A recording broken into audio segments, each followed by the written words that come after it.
Ya, saudara, tiga kendaraan terlibat. Ya, saudara, pagi ini kita terhubung dengan Jogo Stiowarno, Wakil Ketua Masyarakat Transportasi Indonesia, dan kita akan membahas mengenai arus balik yang saat ini masih terjadi di beberapa titik, terutama di Tol Trans Jawa dan di berbagai jalur arteri. Selamat pagi, Pak Joko.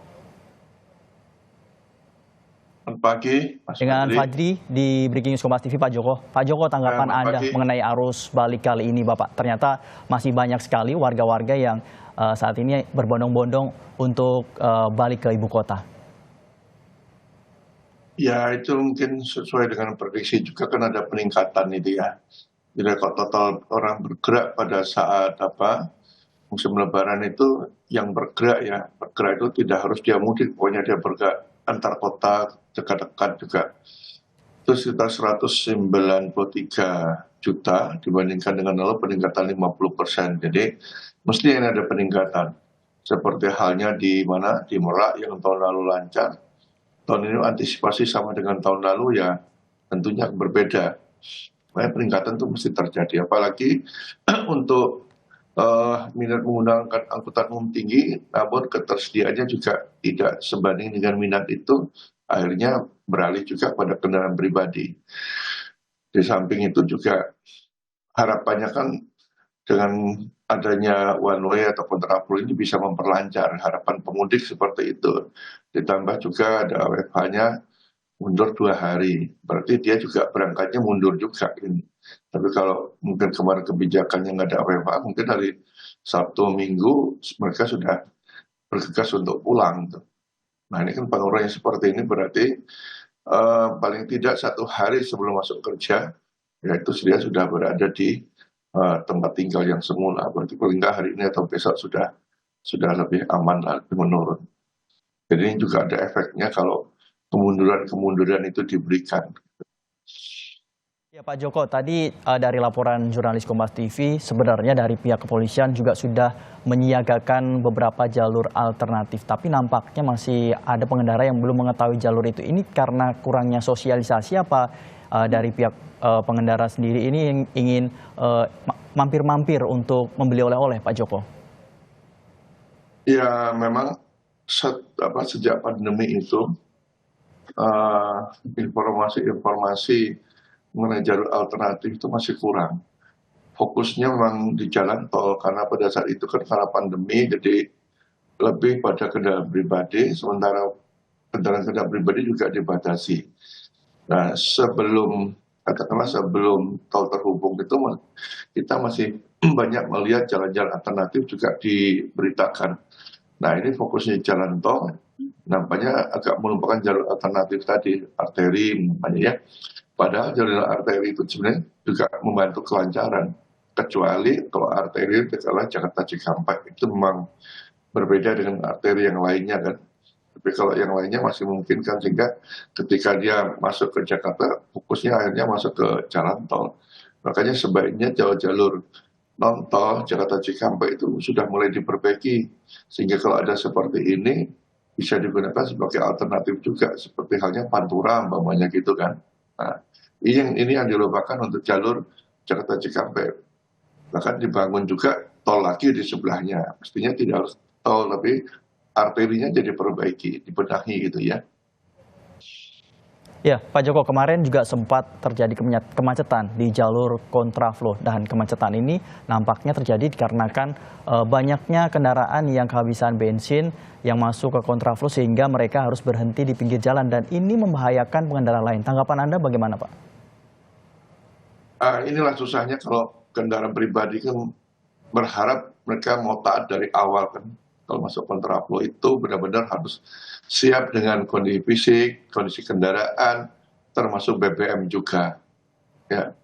Jadi kontraflow ini mungkin jangan panjang-panjang, sesuai dengan antar rest area itu 20-25 km, ya udah sepanjang itu aja. Jadi kalau ada sesuatu ya harus mencari bahan bakar dan sebagainya, atau dia mau istirahat tuh tidak begitu jauh. Saya nggak tahu nih panjangnya berapa kontraflow ya. Saya sarankan memang sepanjang itu aja, cukup rest area itu aja dicarikan seperti itu. Untuk berikutnya nanti lah, tapi ini kan sudah terlanjur ya, karena ini lama-lama juga saya lihat kontraflow ini juga menjadi tidak nyaman. Apalagi kecepatannya 60 itu terlalu tinggi ya. Sangat berisiko juga. Saya menyarankan itu 40 lah. Ya silakan aja pilihan gitu kan. Jadi juga diberitahu kalau mudik itu nggak mungkin lancar seperti biasa tuh nggak mungkin lah kalau kendaraan pribadi kecuali mau naik kereta gitu kan. Maka pemerintah menyiapkan juga penambahan sarana kereta api dan perbaikan. Nah ini saya bilang, perbaikan public transport di daerah itu penting. Kenapa masyarakat masih banyak menggunakan pribadi? Karena kan bilang kalau kami sampai di kampung halaman mau naik apa gitu kan ya. Termasuk travel gelap juga nanti akan ada penertiban itu juga nggak bakal menyelesaikan masalah. Mulai sekarang lah berpikir untuk membuat bagaimana membuat Transjakarta itu di daerah gitu kan. Meskipun kita tahu kemampuan fiskal daerah tidak seperti Jakarta, tapi itu kan tugas pemerintah. Kemampuan daerahnya berapa, pusatnya berapa akan memberikan itu. Kalau dibiarkan seperti ini nanti makin tahun makin parah juga kondisi di jalan raya gitu kan. Kenapa mungkin 5 tahun ke depan terus meningkat seperti ini terus ya tanpa ada pembenahan public transport ya seperti ini dan pasti nanti kewalahan juga pemerintah gitu kan. Pak Joko, kontraflow pun hari ini akan diperpanjang hingga hari ini pukul 12 siang. Nah, menurut Bapak masih perlukah? Dan ini kemarin untuk juga menjadi pembelajaran bahwa banyaknya kendaraan yang berhenti di pinggir jalan yang membahayakan pengendara lain, Pak. Ya, ini mungkin digunakan juga lah.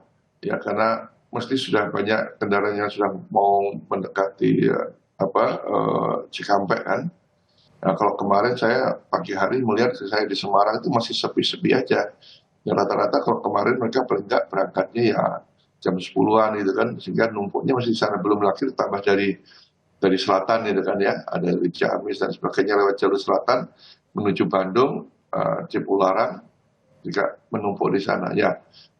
Mesti setiap tahun trouble-nya di Jakarta Cikampek kalau dia mau masuk Jakarta ya, karena alternatif Jakarta ke Cikampek ke arterinya juga jarang digunakan, kecuali motor itu sudah biasa mereka menggunakan seperti itu. Tapi ini memang ya ke depan harus diperbaiki jalur-jalur yang arteri itu gitu ya. Tapi memang memberikan jalur pada kendaraan pribadi itu sebesar apapun diberikan tidak bakal mencukupi. Ya kata kuncinya itu public transport lah harus dibagusin. Ya, ya sebenarnya keinginan itu sudah ada dari masyarakat, cuma ketersediaan pemerintah menyediakan public transport ini untuk antar kota dan di dalam perkotaan perdesaan itu juga harus bagus sehingga itu bisa imbang. Jadi orang ke daerah, naik angkutan umum berhenti di stasiun, di terminal, di pelabuhan, ya itu udah ada angkutan lanjutannya seperti halnya sekarang orang harus balik berhenti di Pulau Gebang, kemudian di Rambutan, mungkin di Polres dan sebagainya, itu ada angkutan lanjutannya. Khusus Jakarta ya, itu sudah ada pilihannya. Berhenti di Tanjung Priok juga ada Transjakarta dan sebagainya. Nah itu tidak terjadi di daerah. Nah bagaimana itu juga diciptakan di daerah dalam 5 tahun ke depan. Gitu.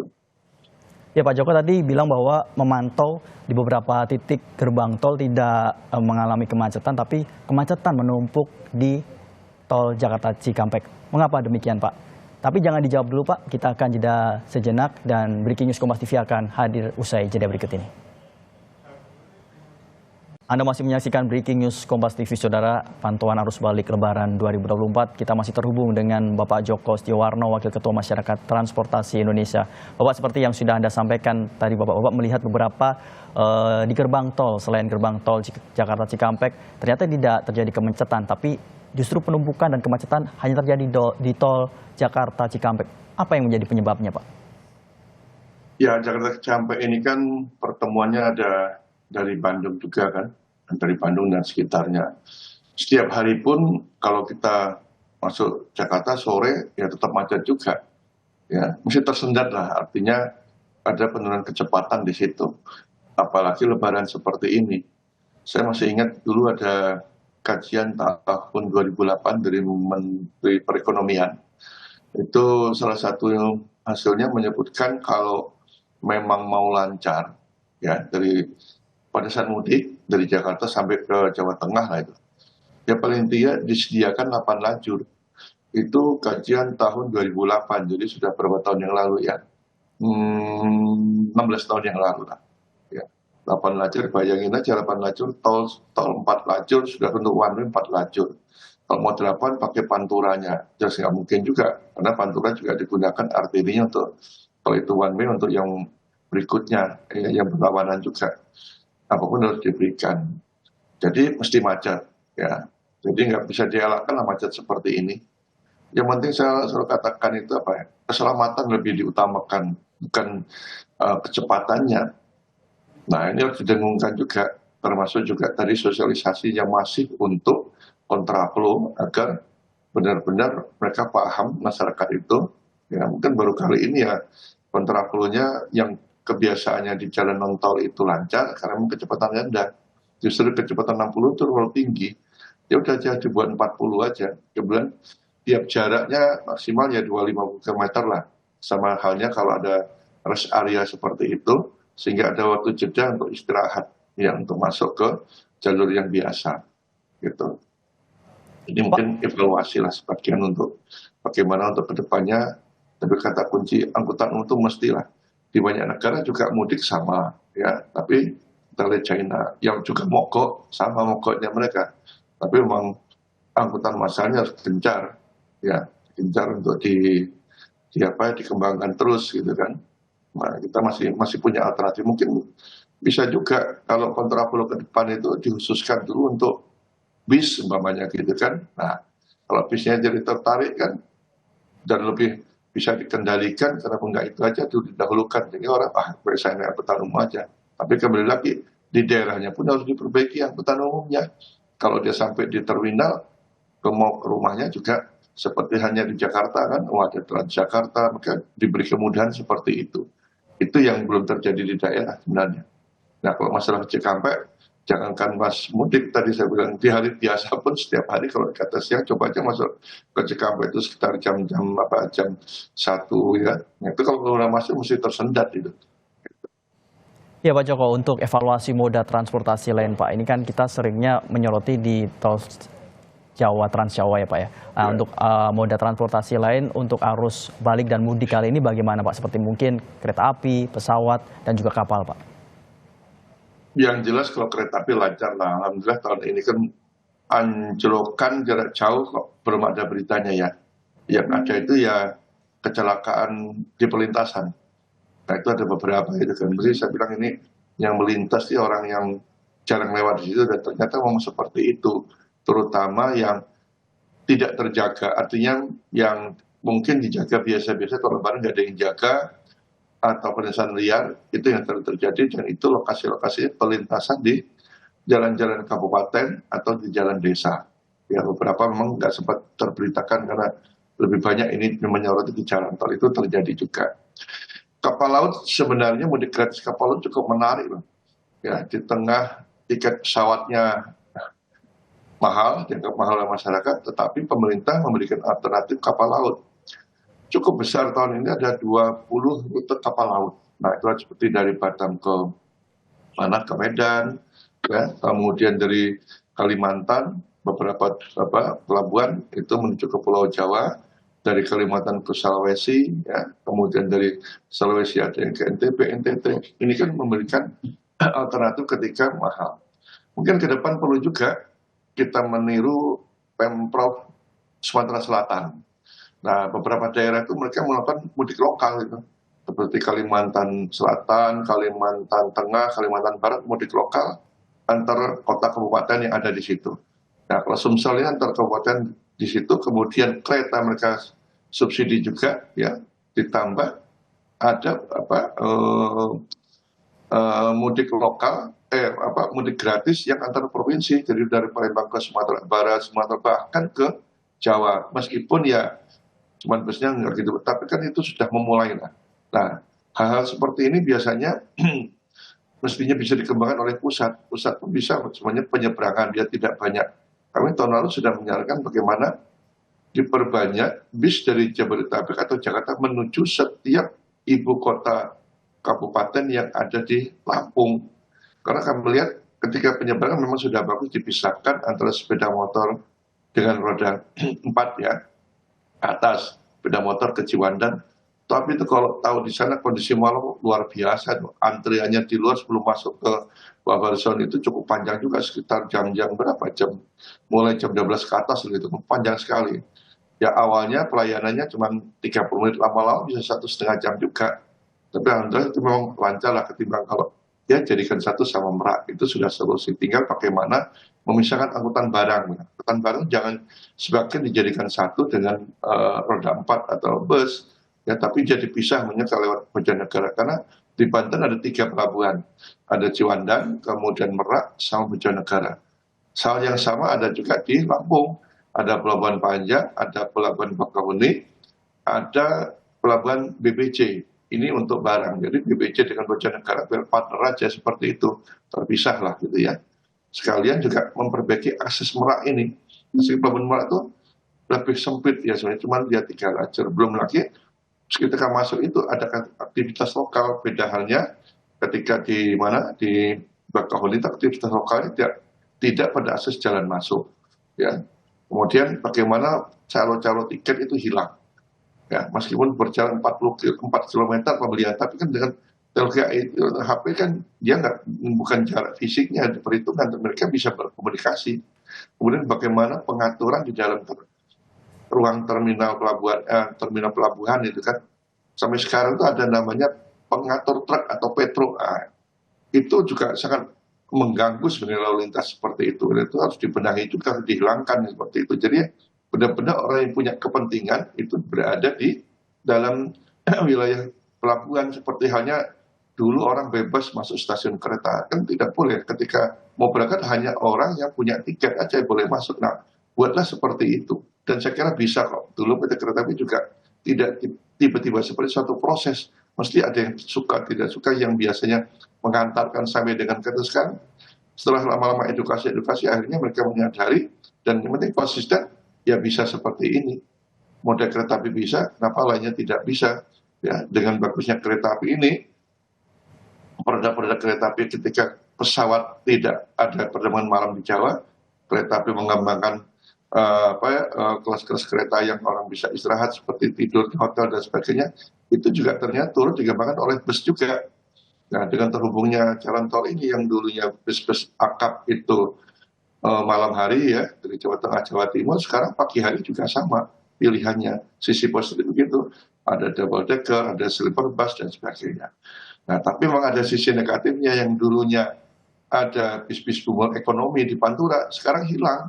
Karena kalau ditanya, kami ke Kuningan ya, itu 80% dia tahu tanya, ini bisnya lewat tol atau tidak. Nah kalau nggak tol dia nggak mau, dia cari tol, akhirnya Pantura Jabar, coba dilihat, itu cari bis bumelnya, itu sudah tidak ada lagi, bis ekonomi lah katakan, itu nggak mau lagi beroperasi di sana. Akhirnya apa? Ya travel club yang muncul. Jadi travel club itu bukan hanya pas lebaran ini loh, setiap hari itu ada. Mungkin jumlahnya tuh ratusan bisa ribuan juga itu kalau yang bergerak dari selatan. Karena keburukan dari sudah tidak ada lagi angkutan pedesaan. Mereka itu berangkat dari desa-desa yang mereka bekerja di Jabodetabek dan mungkin seminggu sekali pulang, tapi itu cukup banyak juga. Nah, jadi kalau mau pengen membenahi travel club, ya itu yang pertama bagaimana mendekati pelayanan sampai ke pedesaan.